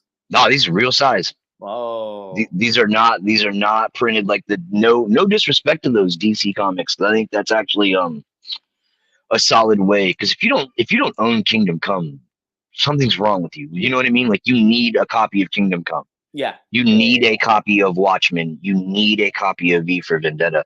So if you can get that in a little $10 banger, I think that's dope, and you should definitely do that. oh, for sure. And like But I guarantee you those compact editions. First of all, the compact editions at 9.99 are meant to get people in that maybe weren't doing it already, right? Like you are yeah, essentially going for the guy who doesn't have a Watchman in his collection because he probably doesn't have a collection at all. But I think it's cool, right, like the traveling reader, like airplanes are as popular as ever, dude. And like I get that we yeah, have everything on our phone, but like I don't want to read a comic book on my phone when I fly.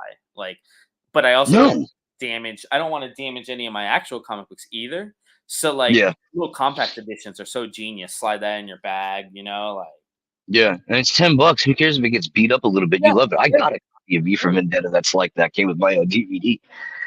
But yeah, so these books, I don't know. I just think it's great, and you got like, and it's not just nobodies. Trevor Hairsine, Lee Garbett, Barry Kitson, Jeff Holy, Lemire, Matt Kent, Butch Geist, Miko Swian. Like, so those are it's some big not, names. Even now, like yeah, not even old big names. yeah, it's they're not nobodies, and like I haven't read anything from Valiant that I don't like Yeah, to the point where God, I'm almost done. Or I don't even order Marvel comics anymore. Like I'm almost done ordering all of it. Like it's there's all almost nothing they put out that I'm interested in yeah, anymore. yeah. So like I was tired of I wasn't tired of spending the money. I was tired of spending the money on stuff that wasn't making me happy. Of wasting the money more so than Yeah, spending. it just wasn't making me happy, and I was like really sad for a minute, and I just started like branching out and finding other stuff, and then finding Valiant. Like, just it was right where I needed it to be at just the right time. So I'm really hoping that their numbers are doing well and that they just keep up what they got going on. I know that at the end of the VEI era, they had like what most people consider to be a stark falling off in creators and storytelling. I don't know anything about that other So, than what opinionated people say. so it was very interesting. I want to say I'm not going to throw any names out there. People can do their research and find Right. the names. Um, Exactly. I want to say right before 2020, uh, Valiant was run mostly by about two guys, younger guys, and guys who Yeah, thought it they was were shit. Dinesh and someone else, right? Yeah, and Can't think of his name. if you look at the publication history, like as things that were released, right? You Yeah. notice that during that time, that was when Valiant went all in on the gimmicks. 1 in 500s, shattered glass cover, like Oh yeah.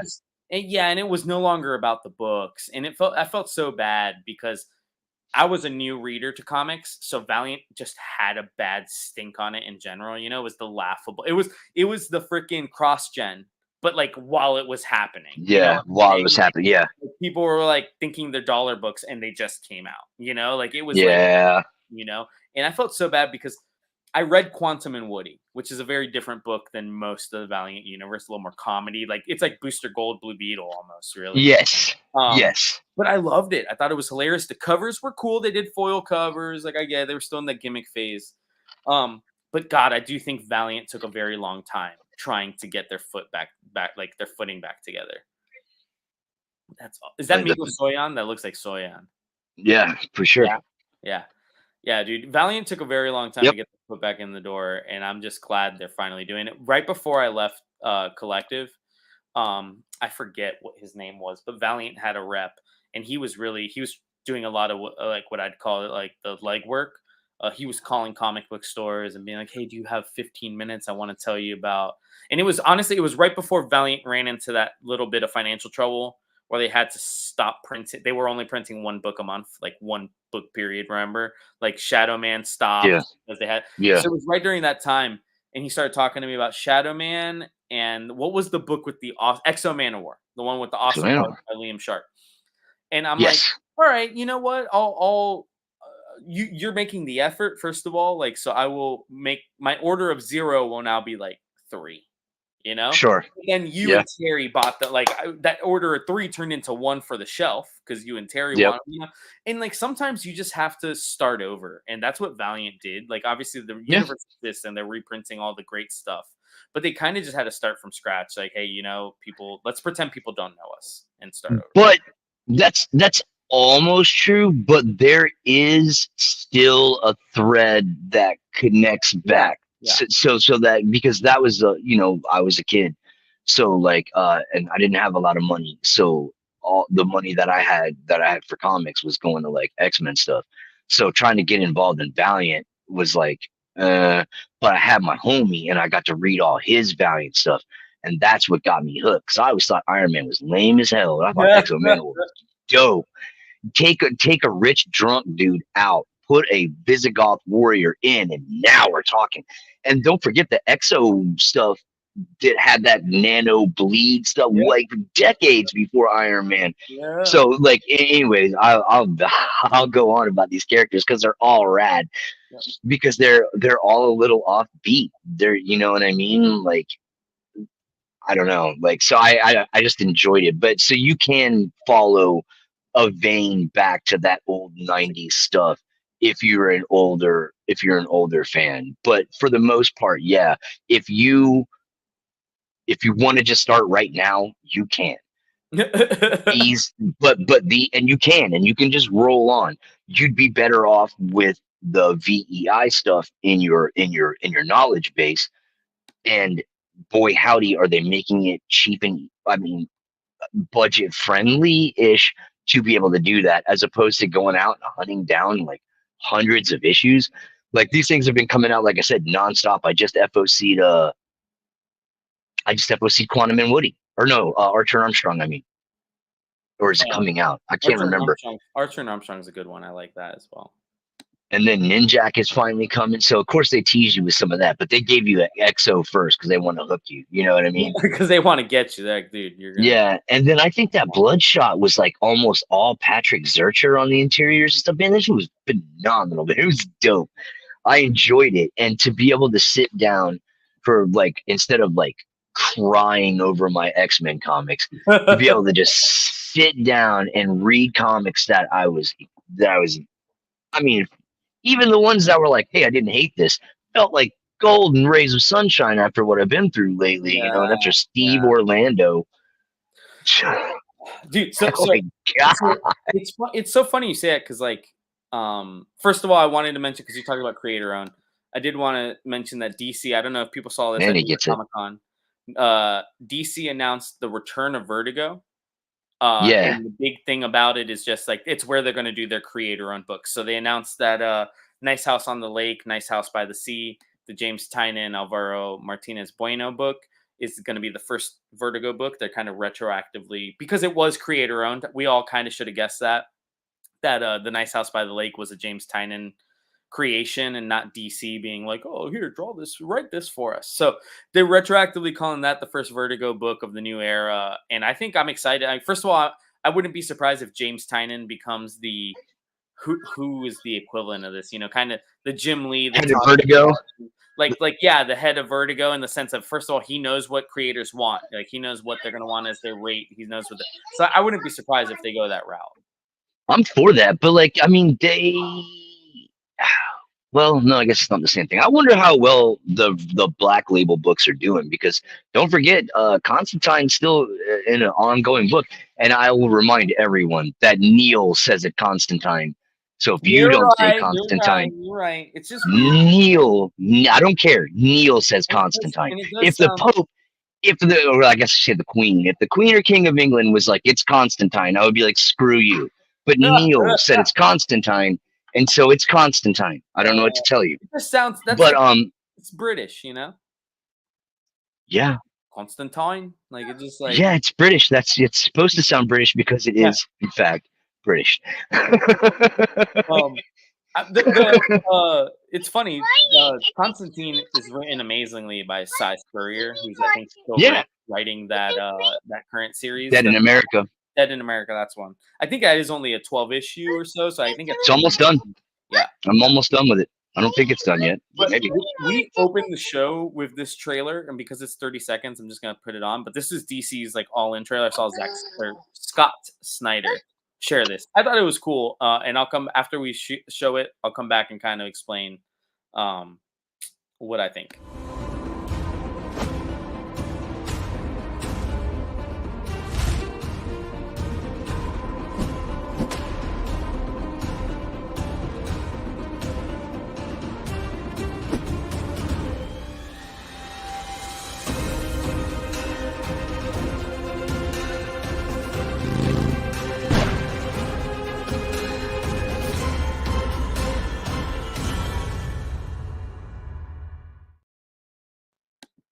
All right,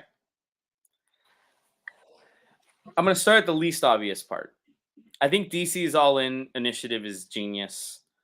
They took what they learned from New 52, Rebirth, Dawn of DC. So essentially, they learned at New 52 that people do not want a complete retcon of everything. They do not want to start over.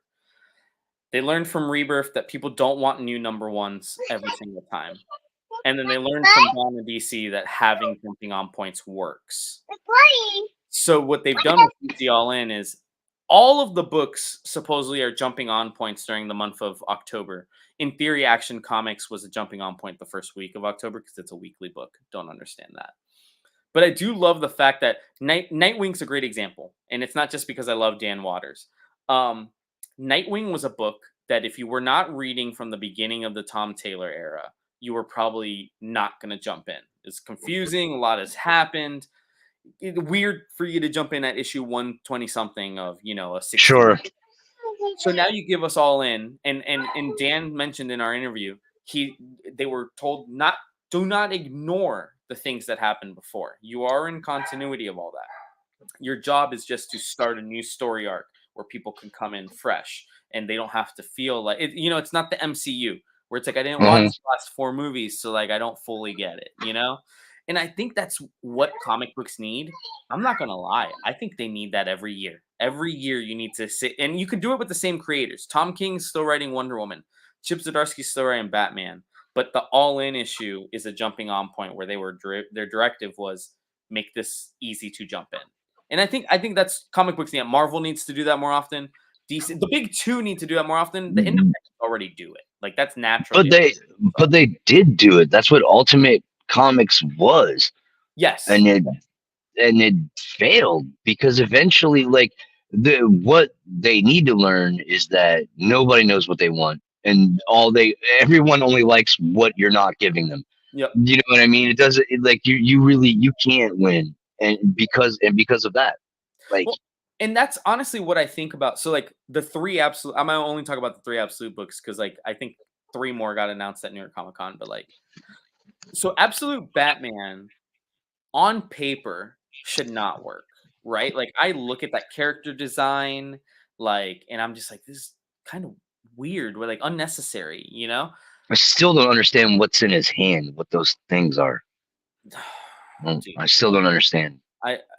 I know he's got an axe. They've like made a really big deal about how he's got an axe, but like it looks like he has like these wings. I don't know.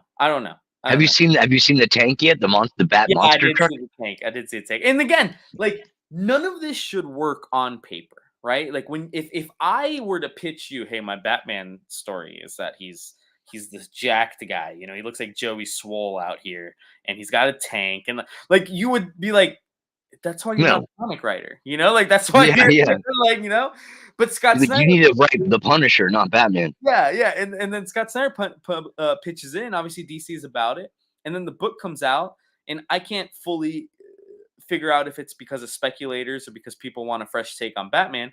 But it's going for $15 on eBay, and it's sold out on all the shelves, and it's just like, okay, what happened?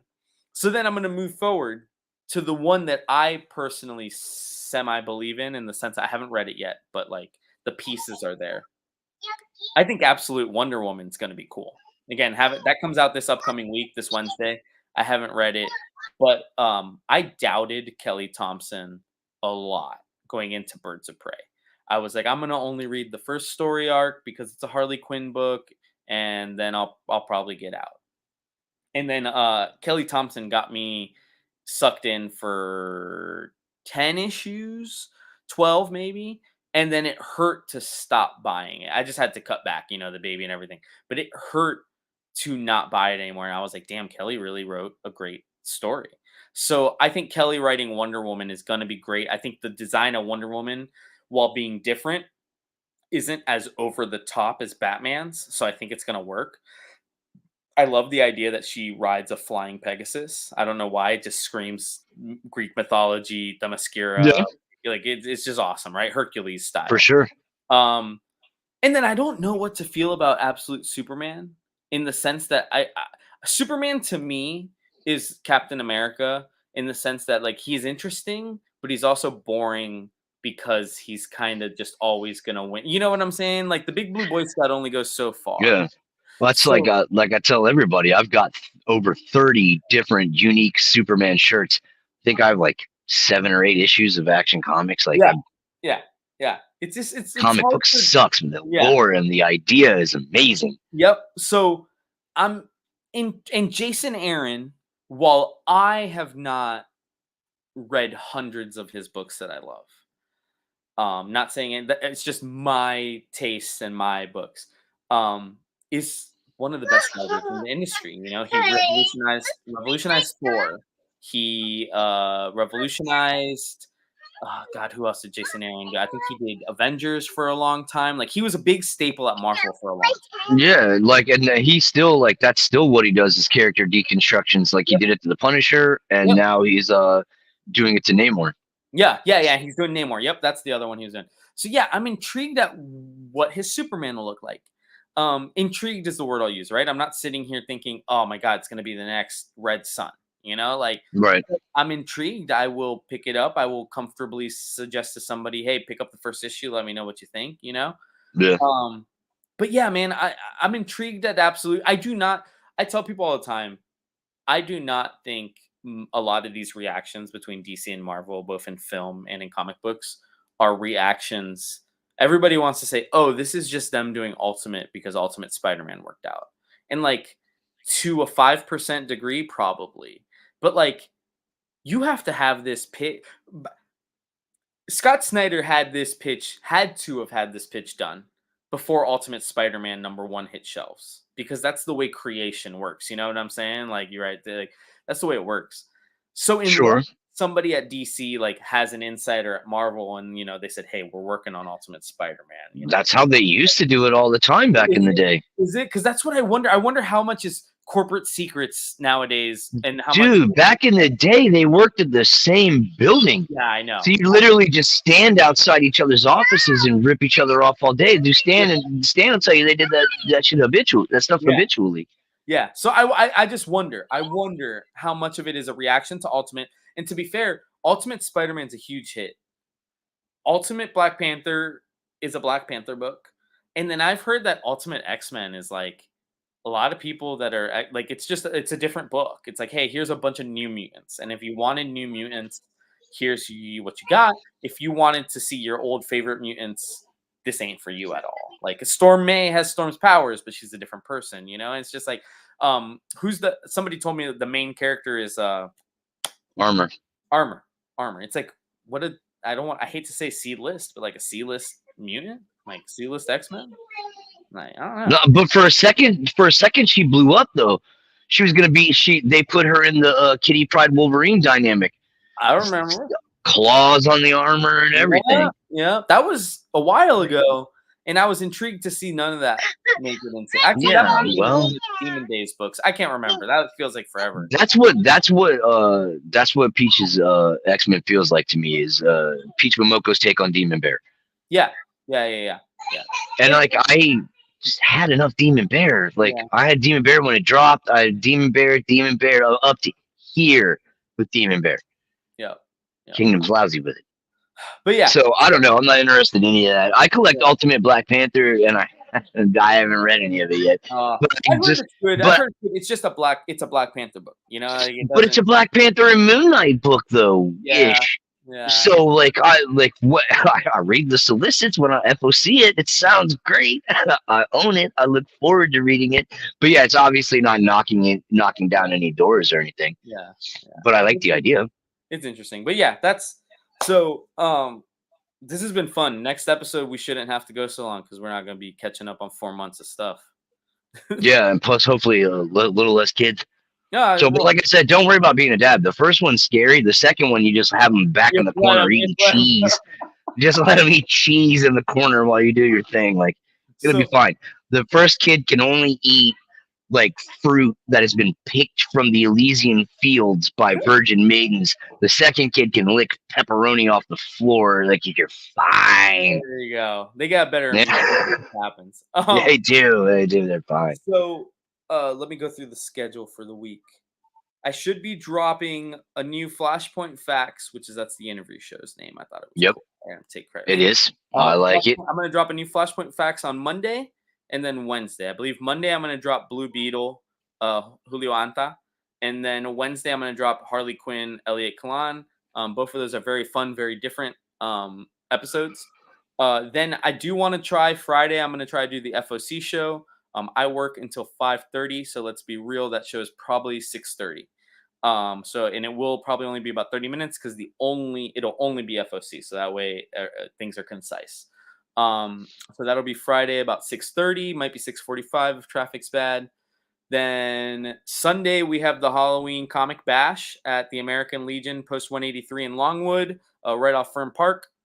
Costume contest for kids and adults, free. Costume contest will be at 10:30. That's the time we will actually put everybody out there. Free trick or treating for kids, free comic books for kids, a couple free sketches done by the Raycana guys. Comic artists including Elliot Rysett or Emily Rysett and Elias Gambit Melendez, as well as Raycana. Joel Rodriguez will be there with his Metal Ninja Studios books.